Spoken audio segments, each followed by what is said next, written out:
8, 7, 6, 5, 4,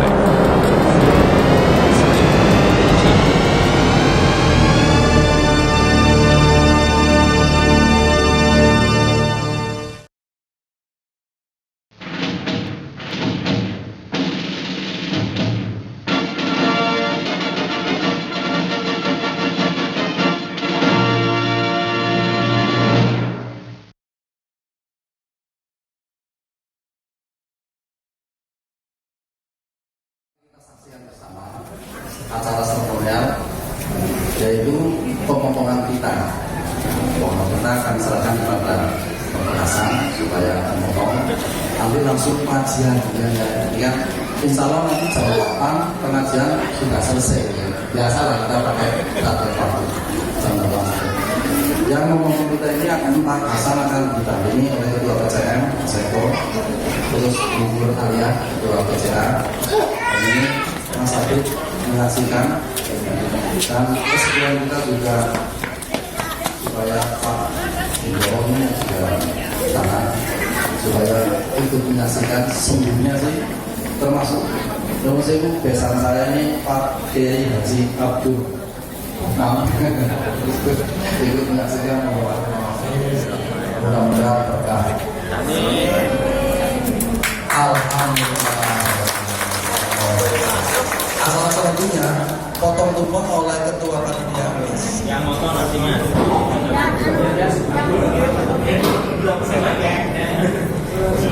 Oh, Mas Adit di Dewa. Pengajian.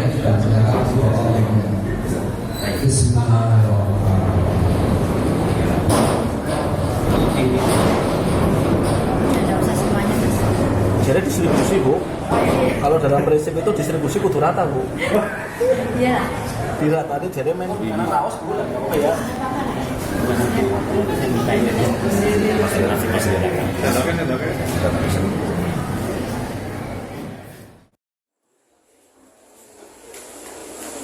Assalamualaikum warahmatullahi wabarakatuh.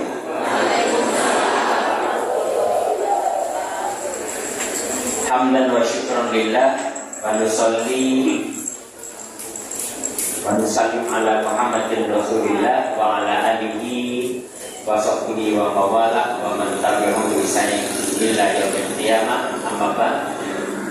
Karena tadi oleh MC sudah disampaikan untuk ketua PCM dan untuk semua tamu undangan, karena tadi ketua PCM sudah dikasih kode, jadi kepada siapanya, semuanya saja kepada yang hadir di majelis ini, yang semoga kehadirannya akan menghadirkan keberkahan dari Allah Subhanahu wa Ta'ala, dan semoga kehadirannya ini juga akan menghadirkan kebaikan untuk kita, untuk kesehatan kita, karena tidak hanya tiduran di rumah, dan juga untuk sosial kita serta kebahagiaan dunia dan akhirat. Amin. Bapak Ibu sekalian, mungkin saya ingin bercerita terlebih dahulu tentang mungkin pengalaman spiritual. Belum lama saya menginjak usia 40 tahun. Sudah 40 Mas Eko.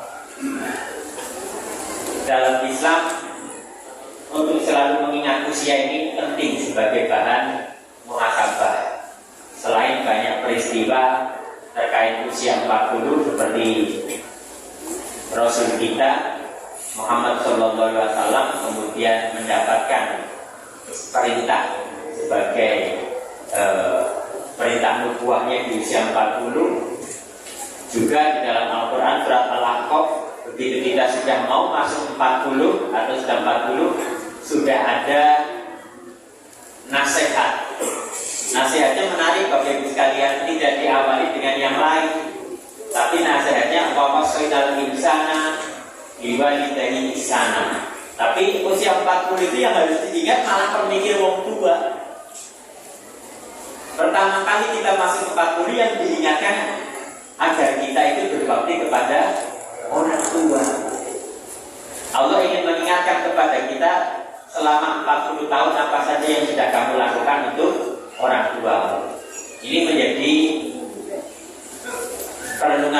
kita semua. Sehingga usia 40 itu sudah wajib untuk terus berdoa, Robbi auzi'ni an ashkura nikmataka allati an'amta alayya wa ala walidayya wa an a'mala sholihan tardahu wa aslihni fi dzurriyyati inni tubtu ilaika wa inni minal muslimin. Kita sudah wajib harus berdoa itu. Tapi doanya juga mendoakan diri kita dan orang tua kita. Ini sedikit cerita saja Bapak Ibu sekalian. Karena kemarin bulan Desember belum lama kita juga sama-sama memperingati Hari Ibu. Menjadi sesuatu yang sangat penting sebagai pengingat untuk kita. Walaupun sayang kepada orang tua itu harus setiap hari, tidak harus menunggu Hari Ibu. Tapi ini sebagai perenungan bersama untuk kita. Allah Subhanahu wa Ta'ala dalam surat Al-Ankabut ayat 8, Ibu sekalian, mereka berfirman, A'udzubillahi minasyaitonir rajim, wa wassaynal insana, wa wassaina, dan telah kami wasiatkan al-insana kepada manusia, biwalidayhi husna, kepada kedua orang tua kita untuk husna, berbuat baik. Itu terjemahan sederhananya Bapak Ibu sekalian. Tapi kalau kita menelisik lebih jauh terhadap kalimat ini, wa wassaynal insana, dan telah kami wasiatkan kepada manusia, biwalidayhi, ada bakti tauhidnya di sana. Untuk menguatkan, untuk mengeratkan, sehingga maknanya tidak sekedar agar kepada kedua orang tua kita, tapi maknanya menjadi biwalidayhi, agar kepada kedua orang tua kita sungguh-sungguh benar-benar dengan kemampuan terbaik yang bisa kita upayakan, husna, berbuat baik dengan level yang terbaik. Akar kata yang sama dengan ihsan, antak budallah ka'annaka tarahu fa illam takun tarahu fa innahu yaraka. Ihsan itu kita beribadah saking seriusnya sampai kita bisa membayangkan kita bisa melihat Allah. Dan kalau kita tidak bisa mencapai level itu, kita yakin Allah melihat kita saat beribadah. Ihsan itu sederhananya ada hubungan yang kuat antara kita dengan Allah saat melakukan ibadah tersebut, bukan dengan orang lain.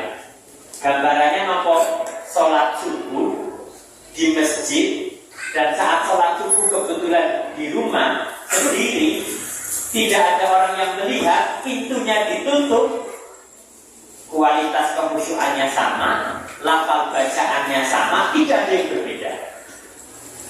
Naik ke masjid sholatnya khusyuk, begitu orang ngasih nyamang, bantri orang patuh. Itu belum ihsan berarti. Berarti masih ada jangan-jangan sedikit, walaupun mungkin sedikit, sholat khusyuk kita karena dilihat orang. Ibu-ibu saat di kamar sendirian, pintunya ditutup, kalau sholatnya sama kualitasnya saat ibu-ibu ada di masjid, itu ihsan. Karena urusannya sudah kita dengan Allah Subhanahu wa Ta'ala. Makanya Al-Ankabut tadi menyampaikan bahwa wassaynal insana biwalidayhi husna, dan telah kami wasiatkan kepada manusia agar kepada kedua orang tuanya benar-benar sungguh-sungguh dengan kemampuan terbaik yang bisa kamu persembahkan, kamu akan mempersembahkan persembahan yang terbaik. Dikatakan ihsan kalau seorang anak sedang pergi, kemudian ingat orang tuanya ingin membelikan baju, tapi bajunya adalah baju yang terbaik yang bisa dia beli dengan kemampuan keuangan yang dia miliki, itu ihsan. Ke toko tiba-tiba dia alfiunya lah daftar terus 10.000 telu lah berapa apa, belum ihsan. Alah orang tuanya orang tua tertulis daftaran 10.000 telu berapa apa sih, penting senang dia, bukan ihsan. Ihsan adalah begitu kita ke toko baju, kita lihat berapa kemampuan uang yang bisa kita belikan untuk beli baju, dengan kemampuan terbaik belikan yang paling mahal, belikan yang paling baik. Tentu yang menutup aurat itu namanya ihsan. Yang terjadi apa? anaknya, ini anak-anaknya nanti harus diajarkan, bukan ini penting sekali. Usia 40 saja diingatkan itu tadi, bahwa soal insan. Anaknya kerja di Jakarta, pulang ke Sempor, Bu, jan kosongan, Bu. Bujare biungku aku balik ke senang, kosongan. Balik ke Jakarta di boding, di beras, di petai, di lopo mawon, tapi di bentuk sedang. Apalagi di ayat ini kemudian dilanjutkan imma yablughanna, kemudian kita coba balik. Itu pulang ke rumah orang tua kita, penuhi meja makan orang tua kita dengan makanan yang mampu kita beli dengan kualitas terbaik. Tugas ke restoran, biar ibunya senang. Karena disebut birrul walidain, kalau kita berbuat baik dengan upaya terbaik yang bisa kita berikan, persembahan baiknya juga persembahan yang paling baik yang bisa kita berikan. Karena berbuat baik kepada orang tua beda dengan berbuat baik dengan orang biasa. Ini menjadi hal yang penting untuk kita pahamkan. Wa in jahadaka litusyrika bima laisa laka bihi ilmun. Kalau kemudian orang tua kita memaksa kita untuk syirik dengan sesuatu yang bisa jadi kita tidak memahami ilmunya, fala tutikuma, maka jangan ditaati. Di ayat ini kita disampaikan, boleh kamu gak taat dengan orang tuamu, nek babagan urusan syirik. Kalau urusan bisa mengurangi kadar ketauhidan kita, baru boleh kita tidak taat. Artinya di luar itu semaksimal mungkin manut dengan orang tua. Ilayya marji'ukum fa unabbi'ukum bima kuntum ta'malun. Kemudian kita diingatkan nanti oleh Allah bahwa nanti akan dikabarkan yen sikapmu para wong tuamu piye. Nah, di ayat yang lain agak serupa, tapi ini lebih tajam Bapak Ibu sekalian. Surat Al-Isra 23-24. A'udzubillahi minasyaitonir rajim. Wa qadha rabbuka alla ta'budu illa iyyahu.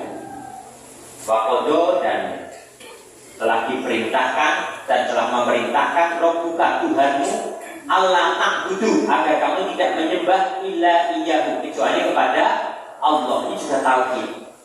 Menariknya Bapak Ibu sekalian, di Al-Ankabut tadi perintah berbakti kepada orang tua itu disandingkan dengan perintah untuk tidak boleh syirik, tidak perlu taat kalau kaitannya dengan syirik. Ini juga sama. Wa qadara buka Allah ta'budu illa iyyahu. Kita diminta untuk tidak menyembah selain Allah. Wa bil walidaini ihsana. Perintah setelah tauhid berbakti kepada kedua orang tua. Ini berarti berbakti kepada orang tua ini sangat penting, Bu. Karena ini di sini sudah mulai sepuh-sepuh, bisa jadi sudah tidak punya orang tua atau ada yang masih punya orang tua dan masih punya PR kalau masih punya anak-anak. Karena masa depan anak-anak kita salah satunya tergantung kepada bagaimana sikap kita kepada orang tua. Berat, Bu, anak akan sukses kalau sikapnya kepada orang tua belum baik. Dan saya selalu menyampaikan, kalau anak kita belum sukses, jangan-jangan sikapnya kepada kita yang belum baik. Nanti di ayat ini lebih dalam.